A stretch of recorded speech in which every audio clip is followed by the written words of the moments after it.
Bueno, salimos un poquito de la Argentina en este momento para ver qué está pasando en el mundo, en algunos temas, particularmente en el tema de la pandemia y en el tema de las vacunas. Así que estamos en contacto, como siempre lo hacemos, con Juan Dillon, que está en la ciudad de París, a quien le mando un súper abrazo. Juan, buen día. Marcelo, ¿cómo están? Buen día al equipo acá, también, ¿cómo andan? Acá estamos genial, mira, mejor no podemos estar, no saben lo que es. Y bienvenido a Willy, a Willy, la casa está en orden ya. Gracias Juancito, en cualquier momento te vamos a visitar, ¿eh? Estamos todos. Falta poco, tengan paciencia y esperanza. Sí, vamos a ir a visitar unos meses. ¿Cómo va estando el clima? Mejor, ¿no? No, fantástico. De hecho, el fin de semana el gran problema que hubo aquí en París, hay una pelea entre la alcaldesa y la prefectura de París, es porque la gente se agolpó sobre la ribera, sobre los costados del Sena, obviamente, para celebrar lo que vendría a ser prácticamente un fin de semana de primavera, y se la desalojó. Y bueno, fue todo un problema que tiene una discusión política por estas horas. Pero bueno, la gente con muchas ganas de salir de la situación del confinamiento. Sí. Pero, acá te pongo un primer pero, ¿no? Pero, ¿qué está pasando en París? Porque tus comentarios de temprano, privados entre vos y yo, me sugerís que París podría cambiar de estatus otra vez. Sí, entre Clarita, la alarma, la heladera y yo. Marcelo. A ver, lo primero que hay que decir es que es cierto que los casos están bajando, afortunadamente están bajando en todo el mundo. Te diría que Brasil y algunos países de Europa vienen marcando cierta contradicción, pero digamos, el mundo está mostrando una caída de casos considerable y un avance de la vacunación muy importante. Incluso hay que decir una respuesta y una eficacia de las vacunas por encima de lo esperado. Son muy buenas noticias, e incluso las noticias económicas hoy en Francia, pero particularmente en toda Europa, auguran una salida una recuperación económica mucho más rápido de la esperada, por lo cual te diría, incluso los planes de las empresas, si empezás a leer, hay mucho entusiasmo. Ahora, lo que hay que ver, Marcelo, es que recién estamos saliendo de los procesos de cuarentena y restricciones, es decir, vos estás viendo no consecuencias de las vacunas, de los procesos de vacunación, que es muy dispares en los distintos países, sino de los procesos de restricciones.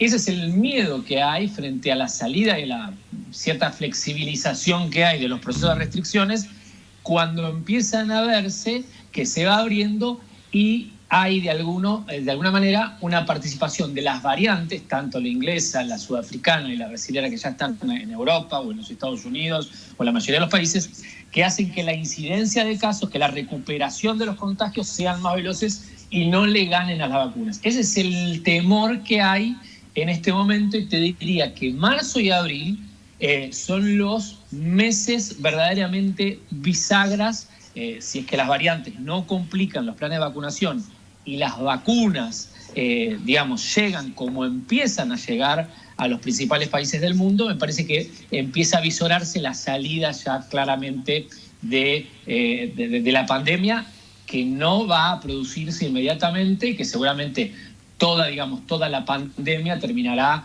sobre principios del 2022. A ver, ¿vamos a recuperar vida? Lo vamos a recuperar. Pero me parece que esta es la explicación de los acoples y los acoples que vas a ver en los próximos meses. Ok. Bueno, decime una cosa, ¿qué hay de concreto entre la alternativa de que algunas compañías alemanas importantes como Adidas o la Deutsche Telekom o Opel o Siemens puedan efectivamente comprar vacunas ellos por su cuenta, con sus propios fondos, para vacunar a su propio personal? Bueno, vuelvo.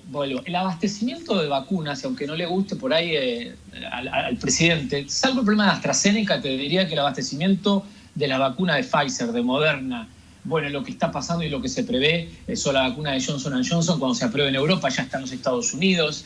Digamos, el abastecimiento se está acomodando. Hay muchas fábricas subsidiarias o grandes fábricas, Bayer, Novartis, algunas que ya están produciendo, van a producir también Sanofi, las vacunas de otras compañías, por lo cual vas a tener esa respuesta de esas vacunas.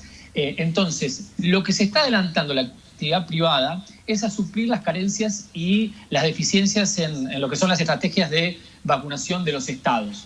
A ver, hoy en Francia, lo mismo que en Alemania, se está discutiendo si los médicos veterinarios pueden acceder a vacunar a la gente para acelerar rápidamente todos los procesos. En esa aceleración también hay una enorme presión de las grandes compañías, las que forman, o las que cotizan en la bolsa alemana, sobre todo, para participar y poner fondos privados, comprar vacunas a BioNTech sobre todo, y la CureVac, que es la próxima vacuna que sale, que es alemana, para obviamente suplir las carencias que ha tenido el Estado alemán para poder vacunar. Así que me parece que esto es un proceso que entre 1 o 2 meses se va a resolver, y vas a tener desde las farmacias, obviamente, que está pasando, o IKEA, o los supermercados, los estadios de fútbol, y vas a tener también compañías que deciden vacunar a sus empleados para obviamente poder hacer, si querés, volviendo al tema de la recuperación económica, recuperarse económicamente de lo que han sido las caídas de la pandemia, y vas a tener que sus empleados van a estar cubiertos en sus centros de vacunación, a todos los empleados, y esto va a ser una aceleración y una salida mucho más rápida de la pandemia. Sí, claro, sin duda, sin duda. Ahora, si vos miras la lista de países que se siguen destacando en materia de vacunación, siguen siendo los mismos 4, ¿no? Sacando los Emiratos Árabes, que son más chiquitos, digamos, ¿no? Estados Unidos, Israel, Reino Unido y Chile, ¿no? Son los 4 países que se destacan muy por encima del resto, ¿no? Y ahí no está, fíjate vos, ¿no? Ni Francia, ni España, ni Italia, ni Alemania, ¿no? Es me parece una situación que se va a recomponer en abril. Okay. Ya se habla de entre 100 millones de dosis que llegan en marzo aquí a Europa, 300 millones para mediados de julio. Incluso hoy sale una proyección, si querés, obviamente uno puede entender que España o Italia necesitan recuperar en el verano europeo lo que son las vacaciones por los destrozos, sobre todo en los sectores del turismo, y se habla que con un 40% de la vacunación, o sea, digamos en las poblaciones, ya va a haber movimiento turístico. Incluso se habla que, por ejemplo, en mayores de 80 años, ya en España ha caído la mortalidad, en mayores, repito, de 80 años, un 60%, porque es ya la población que está vacunada. Por lo cual, repito, Marcelo, vas a tener desacoples, pero ya está claro que la salida, por lo menos, de la pandemia, si no hay variantes que compliquen la situación, ya está. Y bueno, ahora verás la eficacia y la eficiencia de los estados en vacunar, y si hay una respuesta multilateral para que, si hay una variante o si la situación de Brasil sigue siendo tan terrible y si está tan fuera de las manos, no complica los planes de vacunación del resto del mundo. Incluso África está recibiendo vacunas del plan COVAX, y digamos, de alguna manera también los países pobres empiezan a recibir vacunas. Sí. Juan, por último, y nada que ver con todo esto, ¿tenés alguna noticia desde Francia del impacto que produjo eventualmente anoche en el Reino Unido la transmisión del programa de Oprah Winfrey con los príncipes Harry y ¿cómo se llama y Meghan Markle? Sí, es increíble que ha ocupado la tapa de todas las portadas del mundo, y siguen expectantes, sobre todo los franceses lo miran, ¿no? Desde, digamos, del ex estado monárquico francés y su deseo de ser república, a mirarlo, lo miran muy graciosamente, pero bueno, nada, se espera la entrevista o algún comunicado de Buckingham, y para explicar a lo que vos decías, se pasa un poco por el sentir y la forma que son los ingleses y de vivirlas. A ver, si uno puede hacer un recorrido hoy por las tapas de los diarios británicos, es absolutamente divertido cómo se trata el tema, y casi ha desplazado, incluso eso también muestra que se ha desplazado el tema del coronavirus, obviamente, y por suerte por la excelente vacunación que está teniendo el Reino Unido. Pero sí, aquí lo miran con mucho humor, y los diarios también lo tratan con mucho humor aquí en Francia, en las caricaturas lógicas parisinas y francesas. Claro, esto, a ver, en Estados Unidos yo contaba temprano, lo vieron casi 20 millones de personas el domingo por la noche, ¿no? Obviamente ahí está el papel protagónico, además, de la productora de este espectáculo, que fue nada menos que Oprah Winfrey, ¿no? La televisión británica lo pasó anoche, En Estados Unidos hubo 20 millones de televidentes prácticamente, y ellos han denunciado básicamente 3 o 4 cosas. Primero, que fueron víctimas del racismo, ¿no? Por parte de alguien, que la prensa británica supone que se fue el príncipe Carlos.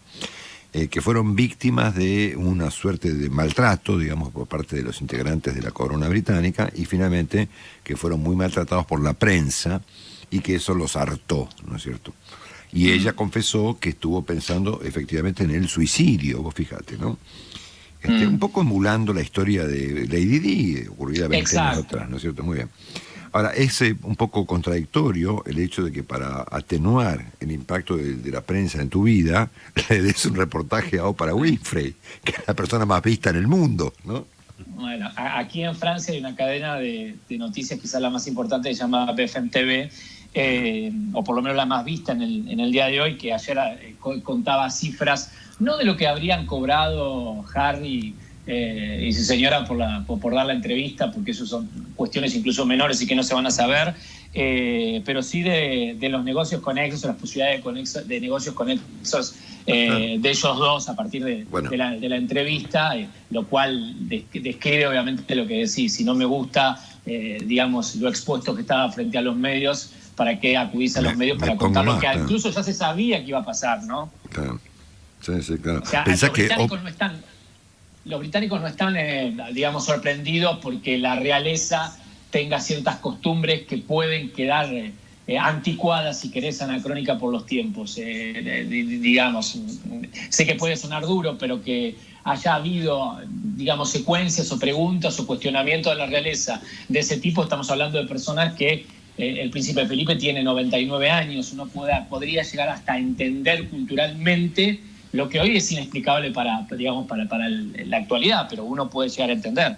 Entonces, bueno, te paso un último dato que tiene que ver con nuestro trabajo, ¿no? Oprah Winfrey cobró por la entrevista $7 millones.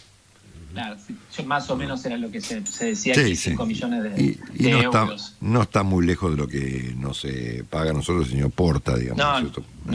No por reportaje, pero sí por mes, digamos, ¿no? Sí. Porque por reportaje parece que no le daba la cuenta, pero por mes, efectivamente, ¿no es cierto? Bueno, Marcelo.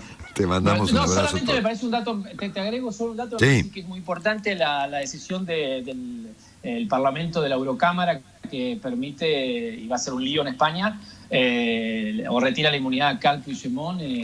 Así que me parece que viene un gran problema, otro lío para España. Con los catalanes. Por estas horas los catalanes, absolutamente. Sí, señor. Bueno, hablamos en la semana. Te mandamos todos un súper abrazo. Un abrazo a todos.